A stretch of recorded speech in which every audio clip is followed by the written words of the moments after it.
Hi friends, welcome to our channel. Latest ఎపిసోడ్లో ఏం జరగబోతుందో ముందుగానే తెలుసుకుందాం. ఫ్రెండ్స్, డైలీ సీరియల్ నోటిఫికేషన్ కోసం ఛానల్ని సబ్స్క్రైబ్ చేసుకోండి ఫ్రెండ్స్. అండ్ పక్కనే ఉన్న బెల్ ఐకాన్ని క్లిక్ చేసి ఆల్ ఆప్షన్ని సెలెక్ట్ చేసేయండి. ఇక కళ్యాణ్ వచ్చి అప్పుకి బ్లడ్ ఇవ్వటంతో doctor she is out of danger అని చెప్పంగానే ఇక అందరూ ఒక్కసారిగా ఊపిరైతే పీల్చుకుంటారు. ఇక కళ్యాణ్ బయటికి రాగానే కనకం అలానే కృష్ణమూర్తి ఇద్దరు కూడా కన్నీళ్లు పెట్టుకుంటూ, బాబు, నీ రుణం ఎలా తీర్చుకోవాలో మాకు అర్థం కావటం లేదు. అప్పు ప్రాణాలు ఉంటాయా ఉండవా అని కంగారు పడుతున్న సమయంలో దేవుళ్లాగా వచ్చావు బాబు. దేవుళ్లాగా వచ్చి నా కూతుర్ని ప్రాణాలతో బతికేటట్టు చేసావు. మా ఆయుష్ కూడా పోసుకొని నువ్వు 100 ఏళ్ళు ఆనందంగా ఉండాలి బాబు. ఏమిచ్చి మీ రుణం తీర్చుకోగలం చెప్పు అని అంటూ ఉంటే, అయ్యో ఆంటీ, అసలు మీరేంటి ఇలా మాట్లాడుతున్నారు? నేనేదో ముక్కు మొహం తెలియని వాళ్ళకి హెల్ప్ చేసినట్టు మాట్లాడుతున్నారు. బ్రో ఎవరు? నా ఫ్రెండ్ కూడా కాదు, నా బెస్ట్ ఫ్రెండ్. అలాంటప్పుడు తన ఆపదలో ఉంది, సేమ్ బ్లడ్ గ్రూప్, నేను బ్లడ్ ఇచ్చాను. దానికి మీరు ఎందుకు ఇంతలా అవుతున్నారు? మనం హ్యాపీగా ఫీల్ అవ్వాల్సింది అప్పుకి ఏమీ కాలేదు అని. ఇప్పుడు ఈ కన్నీళ్ళు చూస్తే అప్పు ఇంకా బాధపడుతుంది. ముందు మీరు ఆ కన్నీళ్ళు తుడుచుకోండి అని చెప్పేసి కళ్యాణ్ అయితే అప్పు తల్లిదండ్రులకు ధైర్యం చెప్తూ ఉంటారు. ఇక పేషెంట్ స్పృహలోకి వచ్చారు, వెళ్ళి మాట్లాడొచ్చు అని డాక్టర్ చెప్పడంతో ఇక అందరూ లోపలికి వెళ్తారు. ఇక వెంటనే కనకం, అమ్మ అప్పు ఇప్పుడు ఎలా ఉందమ్మా అని అంటూ ఉంటే, పర్లేదే, నాకేందే అని చెప్పేసి అప్పు నిదానంగా అంటూ ఉంటుంది. బ్రో, నిన్ను యాక్సిడెంట్ చేసిన వాడిని ఎవడో చూడాలనిపిస్తుంది బ్రో. రోడ్డు మీద వెహికల్ సరిగ్గా అటు నుంచి ఇటు నుంచి అటు వెళ్ళకపోతేనే ఆపి మరీ నువ్వు వార్నింగ్ ఇస్తావు కదా. అటువంటిది నువ్వు పరధ్యానంలో ఉండడం ఏంటి? నీకు యాక్సిడెంట్ చేసిన వాడు ఎవరు? నాకు అర్థం కావటం లేదు. ఒకప్పుడు ఫైర్ బ్రాండ్లా ఉండేది మా అప్పుని అలాగే చూడాలి అనుకుంటున్నాం. అంతేకాని నిరుత్సాహంతో ఇక దేని మీద ఇంట్రెస్ట్ లేకోకుండా ఆలోచనలో ఉంటూ దేనికి సమాధానం చెప్పని అప్పుని అస్సలు చూడబుద్ధి కాదు బ్రో. నువ్వు రేపటి నుంచి మునుపటి అప్పులాగా ఉండాలి. అప్పు అలా ఉంటేనే కరెక్ట్. ఏమంటావు బ్రో అని అనగానే, అలాగే కళ్యాణ్, తప్పకుండా గట్లనే ఉంటా అని చెప్పేసి మన అప్పు కూడా అంటూ ఉంటుంది. ఈ లోపల, అమ్మ, మీరు మాట్లాడుతూ ఉండండి, నేను బిల్ పే చేసేసి వస్తాను అని చెప్పేసి కావ్య వెళ్ళి బిల్ అయితే పే చేసేస్తుంది. ఇక ట్యాబ్లెట్స్ యూస్ చేస్తే సరిపోతుంది, అంత పర్వాలేదు అని డాక్టర్స్ చెప్తూ ఉంటారు. ఆ ట్యాబ్లెట్స్ కూడా కావ్య అయితే తీసుకొని వస్తుంది. ఈ లోపల కృష్ణమూర్తి, అమ్మ కావ్య, నీ మీద చాలా భారం వేసేస్తున్నామమ్మా అని అనగానే, నాన్న, ఏంటి నాన్న ఈ మాటలు? దయచేసి ఎప్పుడు కూడా నన్ను పరాయిదానిలాగా చూడొద్దు నాన్న. నేను ఎప్పటికీ ఆ ఇంటి బిడ్డని. మీరు నా కన్న తల్లిదండ్రులు. అసలు మీరు వేరేలాగా చూసి మాట్లాడుతుంటుంటే నాకెందుకో చాలా బాధగా అనిపిస్తుంది నాన్న.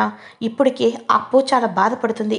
పదండి ముందు వెళ్దాం అని చెప్పేసి కావ్య వాళ్ళ నాన్నని తీసుకొని వెళ్ళిపోతుంది.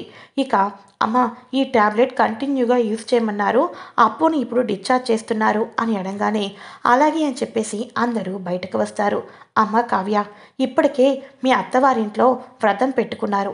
పాపం కళ్యాణ్ బాబు వ్రతం నుంచి తిన్నగా హాస్పిటల్కి వచ్చారు. ఇప్పటికీ మీకు ఆలస్యం అవుతున్నట్టుంది, మీరు వెళ్ళండమ్మా, అప్పుని తీసుకొని మేము వెళ్తాం అని చెప్పి అనగానే, అలాగే సరే అయితే బ్రో, జాగ్రత్త అని చెప్పేసి క్యాబ్ బుక్ చేసి అప్పు వాళ్ళని అక్కడ కూర్చోపెట్టి జాగ్రత్త అని చెప్పి మన కళ్యాణ్ అలానే ఇక మన కావ్య ఇద్దరు కూడా ఇంటికి బయలుదేరుతూ ఉంటారు. ఇక ఇంట్లో కావాలి అని రుద్రాని అయితే ఇదంతా కూడా కావ్య చేసిన ప్లాన్ ఏమో, కావ్య కావాలనే చేస్తుంది అన్నట్టుగా మాట్లాడుతూ ఉంటే, చచ్చిపోయింది మానవత్వం ఈ ఇంట్లో, పూర్తిగా చచ్చిపోయింది. ఇన్ని రోజులు ఈ ఇంట్లో ఉన్న వాళ్ళు గొప్ప వ్యక్తులు అనుకున్నాను.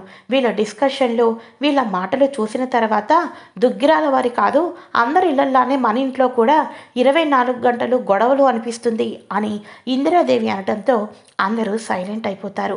ఈ లోపల కావ్య కళ్యాణ్ ఇద్దరు ఇంటికి రాగానే, అమ్మ కావ్య, ఇప్పుడు అప్పుకి ఎలా ఉందమ్మా అని అమ్మమ్మ గారు అడుగుతూ ఉంటారు. పర్వాలేదు అమ్మమ్మ గారు, సమయానికి కవిగారు వచ్చి బ్లడ్ ఇచ్చారు కాబట్టి అప్పు ప్రాణాలతో బయటపడింది అని కావ్య చెప్పంగానే ఒక్కసారిగా ఊపిరి పీల్చుకుంటారు స్వప్న అలానే రాజైతే. ఇక వెంటనే కావ్య వచ్చేసేసి సారీ అనామిక అని చెప్పేసి అంటూ ఉంటుంది. నువ్వెందుకు సారీ చెప్పడం కావ్య, నువ్వు ఏం చేసినా పక్కాగా ప్లాన్తో ఈ ఇంట్లో చేస్తావు. ఏ పని చేసినా అందుట్లో నీ హస్తం ఉంటుంది. అలానే ఈరోజు ఉదయాన్నే పూజ ప్రారంభించకముందే నువ్వు దీపపు కుందని పక్కకు పడేసావు చూడు, అప్పుడే అర్థమైంది ఈ మహాతల్లి చేసిన పనికి ఇంట్లో పూజ అర్ధాంతరంగా ఆగిపోతుందేమో అని నా మనసులో భయపడ్డాను. అచ్చం నేను అనుకున్నట్టే జరిగింది. ఇంకా నువ్వెందుకమ్మా క్షమాపణ చెప్పటం అని అనగానే, అయ్యో అత్తయ్య గారు, చిన్నత్తయ్య గారు, నన్ను తప్పుగా అర్థం చేసుకోవద్దు. నేను చాలా వరకు అసలు అప్పుకి యాక్సిడెంట్ అయిన విషయం మీ ఎవరికీ తెలియకూడదు, వ్రతం చక్కగా జరగాలి అని నా భర్తకు తప్ప ఎవరికి చెప్పకుండా వెళ్ళాను. కానీ అక్కడ పరిస్థితి చేజారిపోతుంది. అప్పటికి నేను రాజుగారికి ఫోన్ చేశాను. కానీ కళ్యాణ్ గారు రావటం మూలానే అప్పు ప్రాణాలతో బయటపడింది అని చెప్పేసేసి ఇక మన కావ్య ఏడుస్తూ ఉంటుంది. అయితే రుద్రాని ఏమోలే, ఎవరు ఎప్పుడు ఏ రకంగా ప్లాన్ చేస్తారో ఎవరికి తెలుసు అని చెప్పి అనగానే ఒక్కసారిగా మన రాజు వాళ్ళ నాన్న అయితే ఆపండి చాలు, ఆ అమ్మాయి తన చెల్లెల్ని రక్తపు మడుగుల్లో చూసి ఏమైపోతుందా అని కంగారు పడుతూ కన్నీళ్లు పెట్టుకొని టెన్షన్ పడుతూ చివరాఖరకు ఆనందంతో తిరిగి ఇంటికి వస్తే మళ్ళీ తనని సూటిపోటి మాటలతో గుచ్చుతారా? అసలు మీరందరూ కూడా ఆడవాళ్ళని కించపరుచుకుంటూ ఎలా సంతోషపడుతున్నారు? మీరే ఒకరిని ఒకరు మాటలనుకోవటం చాలా గొప్పగా అనిపిస్తుందేమో, వినేవాళ్లకు చాలా చండాలంగా అనిపిస్తుంది. అమ్మ కావ్య, ఇప్పటికేను చాలా అలసిపోయావు, పైకి వెళ్ళి కాసేపు ఫ్రెష్ అయ్యి రెస్ట్ తీసుకో అమ్మా. రాజ్, కావ్యని పైకి తీసుకొని వెళ్ళు అని చెప్పేసి ఇక మన రాజ్ వాళ్ళ నాన్న అయితే అంటూ ఉంటారు. ఇక కావ్య వాళ్ళు బయటకు వెళ్తారు. ఇక వెంటనే మన ఇంట్లో ఉన్న అమ్మమ్మ గారు, నాన్న కళ్యాణ్ బ్లడ్ ఇచ్చావు, నువ్వు దేవుడు పూజ చేసేసకుండా నిండు ప్రాణాలని నువ్వు రక్షించావు, ఆ దేవుడు నీకు మెండుగా చూస్తాడు. అనామిక ఇక భర్త మీద కోపించుకోకుండా బ్లడ్ ఇచ్చి వచ్చిన భర్తకు జ్యూసులు అవి ఇవి ఇచ్చి తనని రెస్ట్ తీసుకోమని చెప్పు, వెళ్ళరా కళ్యాణ్ అని చెప్పేసేసి మన ఇంట్లో ఉన్నవాళ్ళు కళ్యాణ్కి కూడా రెస్ట్ తీసుకొని జ్యూసెస్ యాపిల్స్ తీసుకోమని చెప్తూ ఉంటారు. ఇక అక్కడేమో వాళ్ళ పెద్దమ్మ అప్పుకి హారతి ఇచ్చి దిష్టి తీసి ఇక లోపలికైతే తీసుకొని వచ్చి, ఏంటే అప్పు, చూసుకోవాలి కదే అని చెప్పేసేసి అప్పుతో మాట్లాడుతూ ఉంటారు. ఇక వెంటనే కావ్య వచ్చేసేసి రాజుని అమాంతం హక్ చేసుకుంటుంది. ఏంటి కావ్య, ఏమైంది అని అనగానే, మీరు నిజంగానే దేవుడు అండి, ఆపద్ బాంధవుడు. మీరు గనక లేకపోతే కళ్యాణ్ బ్లడ్ ఇచ్చిన అప్పు హాస్పిటల్ బిల్లు పే చేసేదాన్ని కాదు.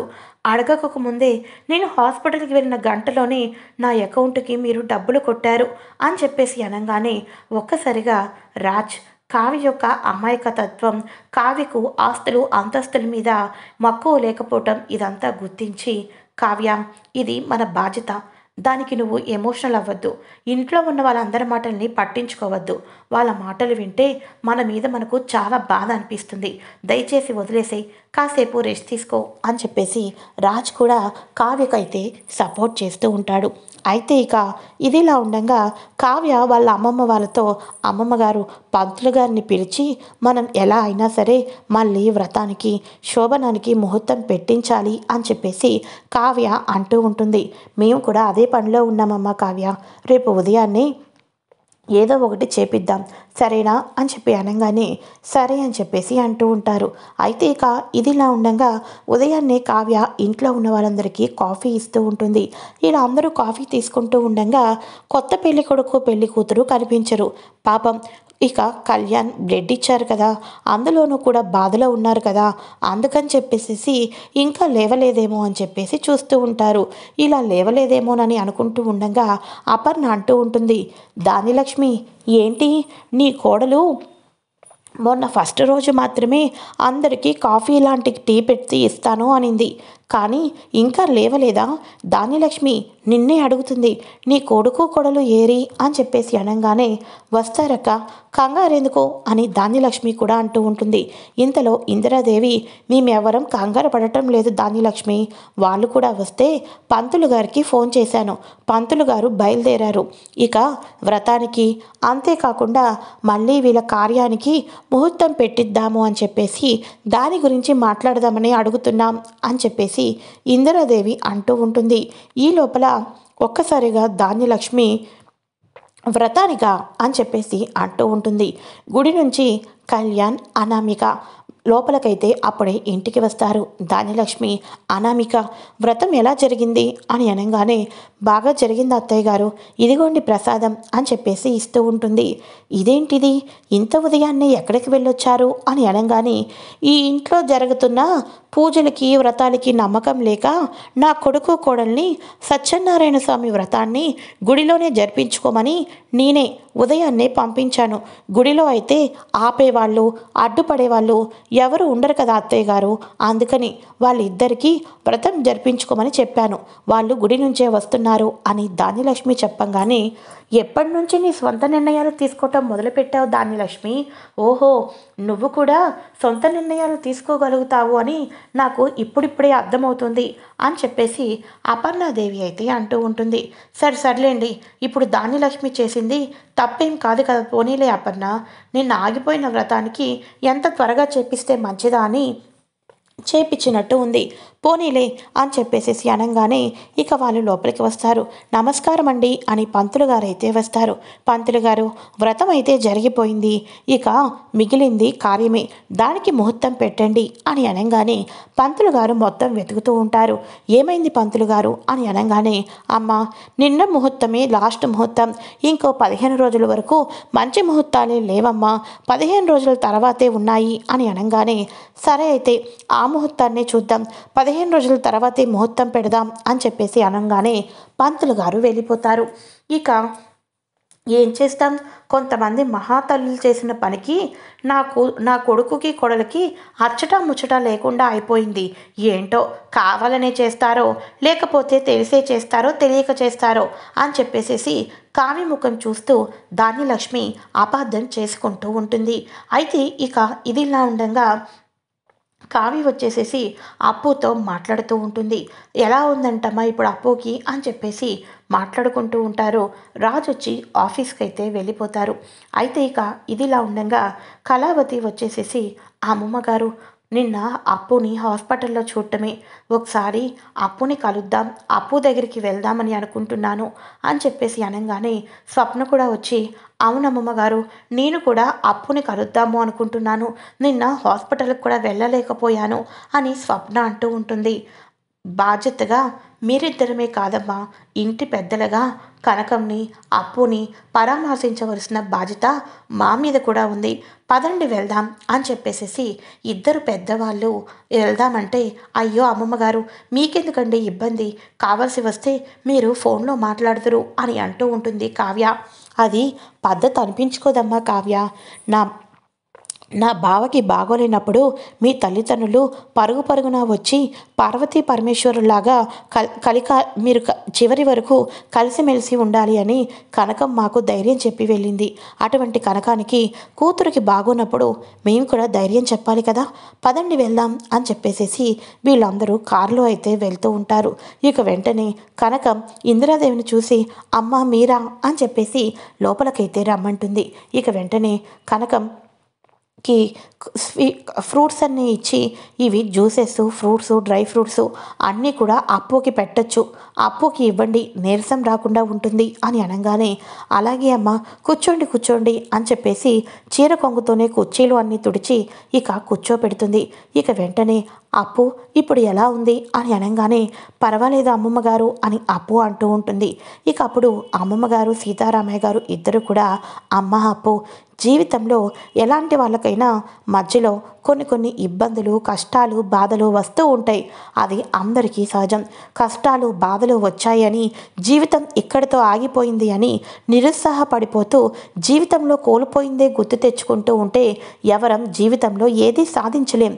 ఇది ఇక్కడితో అయిపోయింది అని చెప్పేసేసి కష్టాలను అధిగమించి ముందుకు ఒక అడుగు వేస్తేనే మనం గమ్యస్థానానికి చేరుకుంటాం.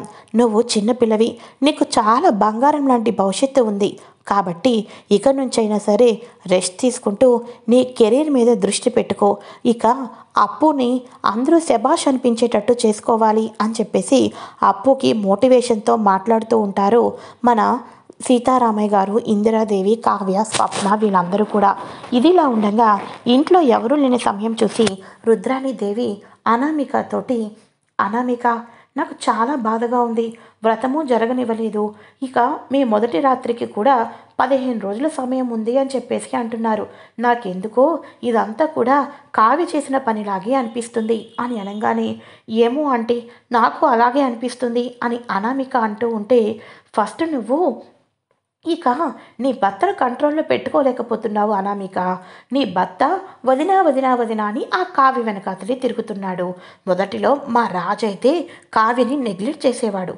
ఇప్పుడు రాజు చూసావా, తన భార్య మీద కనీసం ఒక్క మాట పడనివ్వకోకుండా ఎంత బాగా చూసుకుంటున్నాడో. కానీ కళ్యాణ్ చూస్తుంటే అలా అవ్వట్లేదు. భార్యను ఎవరేమన్నా పర్వాలేదు, కానీ వదిన మీద ఈగ కూడా పడనివ్వకుండా చూసుకుంటున్నాడు. నాకు చాలా బాధగా ఉంది.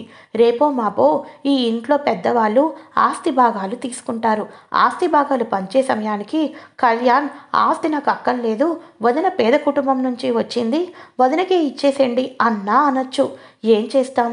కాబట్టి కళ్యాణ్ని నీ కంట్రోల్లో పెట్టుకో అనామిక, ఎందుకైనా మంచిది, నీ మంచి గురించే చెప్తున్నాను అని చెప్పేసి రుద్రాణి అయితే ఒక అగ్గిపులనైతే ముట్టిస్తుంది.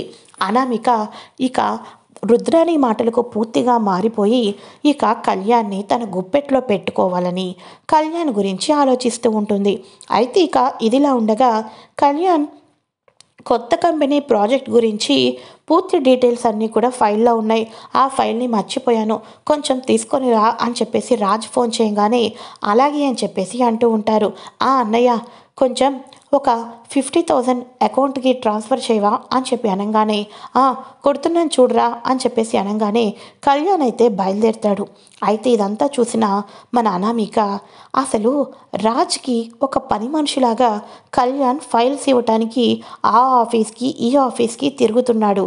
కానీ కళ్యాణ్ కూడా అసలు ఆ కంపెనీకి 1% అని గుర్తించడం లేదు. అయినా కళ్యాణ్కి డబ్బులు కావాల్సి వస్తే రాజుని చేచాచి అడగడం ఏంటో నాకు అర్థం కావటం లేదు అని అనుకుంటూ ఉంటుంది. ఏంటమ్మా అనామిక ఒక్కదానివి కూర్చొని ఆలోచిస్తున్నావు, జరిగిపోయిన ఆగిపోయిన ఫస్ట్ నైట్ గురించా అని అనగానే, అబ్బే లేదత్తయ్య గారు, నేను దాని గురించి ఆలోచించటం లేదు, ఇన్ని రోజులు మీ అబ్బాయిని మీరు ఎలా పెంచారా అని ఆలోచిస్తున్నాను అని అనగానే, అదేంటమ్మా అంత మాట అన్నావు అని చెప్పి అనగానే, అవునత్తయ్య గారు, అసలు కళ్యాణ్ ఈ ఇంటి మనవడే కదా, అందరూ కూడా రాజే గొప్ప, రాజే ఏదైనా సాధించగలడు అని చెప్పేసి అనుకుంటూ ఉన్నారు. పాపం ఆఫీసులో ఫైల్ మర్చిపోతే ఇవ్వటానికి తన పర్సనల్ ఖర్చులకు అన్నయ్యకి చేచార్చడం ఏంటి? కళ్యాణ్కి కూడా ఇక స్వరాజ్ గ్రూప్ ఆఫ్ కంపెనీలో ఇక తను కూడా ఒక మెంబర్ కదా, తను కూడా ఇక తన చేతుల్లో కూడా అన్నీ ఉంటాయి కదా. ఇప్పుడు రాజు అయితే ఎలా చూసుకుంటున్నాడో కళ్యాణ్ కూడా కొన్ని బ్రాంచెస్ చూసుకోవచ్చు కదా.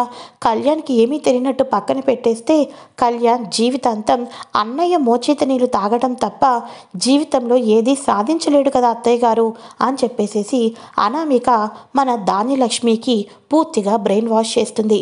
అనామిక అన్న మాటలన్నీ తన కొడుకుకు మంచి కోసమే కదా, రాజు మోచేతి నీళ్ళు తాగడమే కానీ వీడు ఎప్పుడు వెనకబడిపోయి ఉంటాడు, కళ్యాణ్ శభాషని ఎప్పుడు అనిపించుకోడని ఇవన్నీ మన ధాన్యలక్ష్మి కూడా ఉండటంతో ఇక ధాన్యలక్ష్మి సాయంత్రం రాజ్ ఇంట్లో ఉన్న పెద్దవాళ్ళందరూ ఉన్న సమయంలో ఏం చేస్తుంది అంటే, అత్తయ్య మీతో ఒక విషయం మాట్లాడాలి అనుకుంటున్నాను.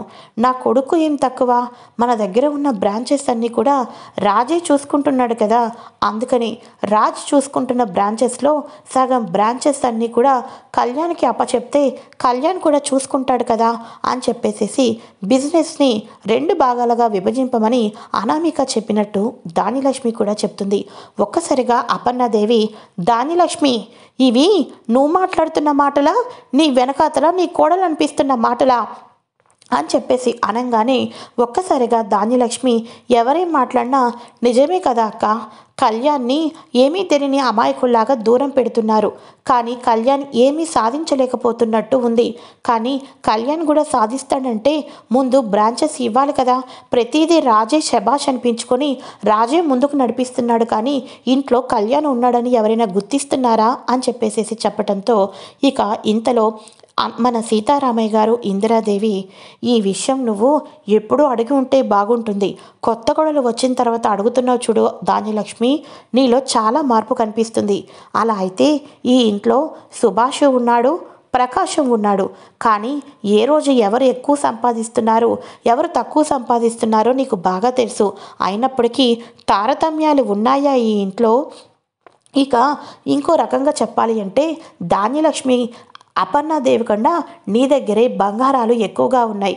కానీ ఏ కొడుకుకి సంపాదన ఎక్కువ, ప్రకాశంకి సంపాదన తక్కువ అని ఎప్పుడూ వేలెత్తి చూపించలేదు. ఎవరి అవసరాలకి వాళ్ళు అన్నీ వాడుకుంటున్నారు. అంత మంచిగా జరుగుతూనే ఉన్నాయి. అందరి పేరు మీద సమానంగా ఆస్తి వస్తుంది. కానీ ఈరోజు కళ్యాణ్ని చీపుగా చూస్తున్నామని నీ అంతలో నువ్వే నీ కొడుకుని తక్కువ చేస్తున్నావు అంటే దీని అంతటికీ కూడా కారణం నిన్న కాక మొన్న వచ్చిన అనామిక అని ఇప్పుడు అర్థమవుతుంది అని చెప్పేసి